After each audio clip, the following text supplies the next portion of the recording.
হ্যাঁ, আমরা গৃহস্থ লাভের আশা করছি, ব্যাপারীরা আশা করতেছে লাভের। সুপারি কম দরে তো লাভবান আছে, দাম বেশি পাইছে।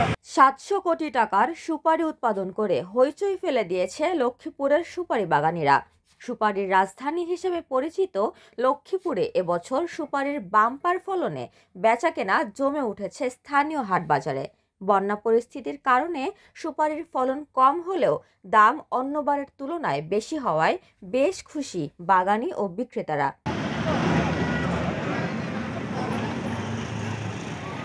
লক্ষ্মীপুর জেলার উৎপাদিত সুপারি বেশি সুস্বাদু হওয়ায় লক্ষ্মীপুরবাসীর চাহিদা মিটিয়ে বিক্রি হচ্ছে দেশের বিভিন্ন অঞ্চলে।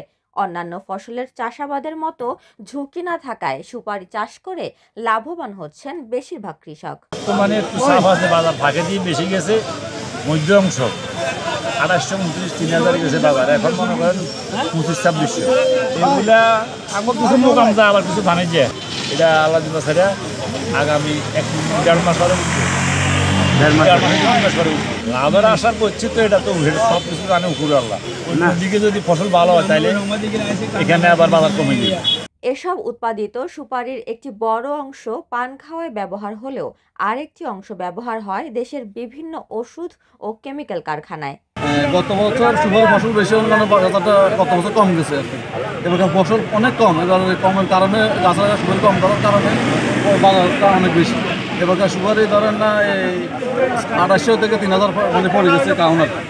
এবার বাজারে কিনার ওই ফসল না না হওয়ার কারণে বাজারটা পায় বেশি। আর এবার গৃহস্থের দামটা ভালো দাম পাইছে, লাভবান হয়েছে। আবার সুপারিতে দাম বেশি পাইছে আর কি, সবাই লাভের আশা করতেছে। গৃহস্থ যে গত বছর 1 কাউন্ট সুপারি পাইছে 1800-1900 টাকা, এবার 1 কাউন্ট সুপারি পাইতেছে 2800 থেকে 3000 টাকা। কথা বুঝছেন? সুপারি ব্যবসায়ী লুতুমিয়া বলেন, তিনি চাষিদের কাছ থেকে সুপারি কিনে কিছু বিভিন্ন স্থানের ব্যবসায়ীদের কাছে ট্রাকে করে পাঠিয়ে থাকেন। এই জেলার সুপারি রংপুর, রাজশাহী, পঞ্চগড়, সিলেট, চট্টগ্রাম, কুমিল্লায় যাচ্ছে। এবার তো ভালো ভাই, ফলন কম, দাম বেশি, 120 থেকে 200 টাকা পর্যন্ত কিনা হয়।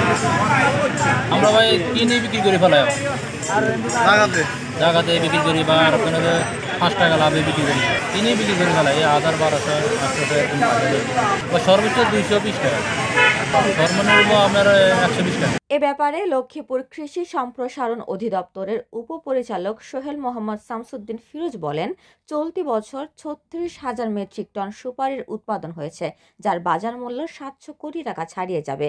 সুপারির ফলন বাড়াতে এবং বন্যায় ক্ষতিগ্রস্ত সুপারি বাগান মালিকদের ভালো মানের চারা রোপণ এবং দূরত্ব বজায় রেখে চারা লাগানোর পরামর্শ দেন এই কৃষি কর্মকর্তা। এখানে যেমন সয়াবিন ভালো হয়, সুপারি ভালো হয়। এখানে প্রতিটি কৃষকের বাড়িতেই তারা সুপারি গাছ লাগিয়ে থাকে। এবার বন্যার সময় কিছু গাছ পানিতে আক্রান্ত ছিল, নিমজ্জিত ছিল।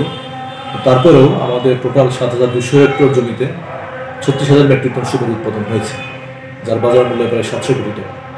এবার সুপারির বাজার মূল্য ভালো পাওয়াতে কৃষকগণ খুশি। তবে যে গাছগুলো একটু বন্যা পানিতে নিমজ্জিত হওয়ার ফলে নষ্ট হয়েছে বা যেগুলো আক্রান্ত ছিল, সেগুলো পরবর্তী পরিচর্যা আমরা করতে বলেছি এবং নতুন চারা তাদেরকে রিপ্লেস করতে বলেছি।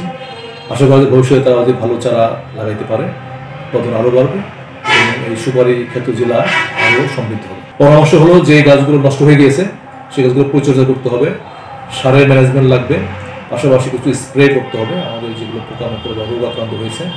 আর যে গাছগুলো একেবারে মারা গিয়েছে সেখানে আমাদের হর্টিকালচার সেন্টার থেকে তার উন্নত মানের চারা নিয়ে এসে লাগাবে, এটা আমাদের পরামর্শ। সুপারি উৎপাদনে লাভবান হওয়ায় প্রতি বছরই এ অঞ্চলের মানুষ নতুন নতুন সুপারি বাগান তৈরিতে ঝুঁকছেন। অর্থকরী এ ফসলকে ঘিরে এই অঞ্চলে অর্থনৈতিক সম্ভাবনার হাতছানি দিচ্ছে গত কয়েক বছর থেকেই।